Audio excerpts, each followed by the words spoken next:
এই যে আমাদের গরিবের দেবতা। কি বলছেন এসব? কি বলছি?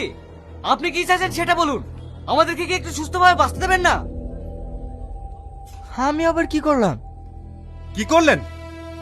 আপনি হসপিটাল ছেড়ে নার্সিং হোম ছেড়ে রাস্তাঘাটে ফ্রিতে চিকিৎসা করে বেড়াচ্ছেন। এতে আমাদের রেপুটেশনটা কোথায় যাচ্ছে ভেবে দেখেছেন? আপনি চেম্বারে বসে 500 টাকার জায়গায় 600 টাকা ভিজিট নেন, তাতে আমাদের কোনো আপত্তি নেই, কিন্তু আপনি ফ্রিতে কেন চিকিৎসা করবেন?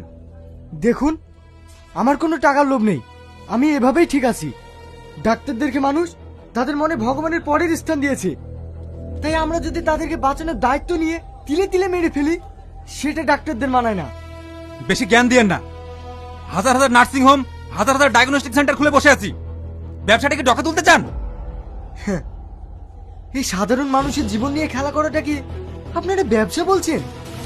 যে পেশেন্টের 200 টাকার মেডিসিনে সুস্থ হয়ে যায়, তাকে আপনার রিপোর্ট হাবি যাবে করাতে লাখ লাখ টাকা খরচ করাচ্ছেন।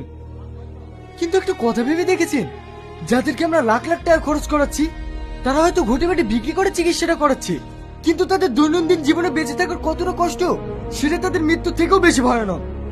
তাদের কি হলো না হলো সেটা আপনাকে দেখতে বলেনি।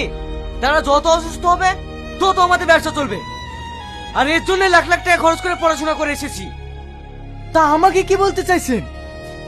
আপনার দিনের পর দিন ফ্রিতে চিকিৎসা করা চলবে না। আপনার জন্য আমরা পার্টি ধরতে পারবো না। দেখুন, আমি সাধারণ মানুষের চিকিৎসা করার জন্য ডাক্তার হয়েছি, আমি তাদের মেরে ফেলতে পারবো না। কাজটা কিন্তু আপনি ঠিক করছেন না, এর ফল কিন্তু ভীষণ খারাপ হবে।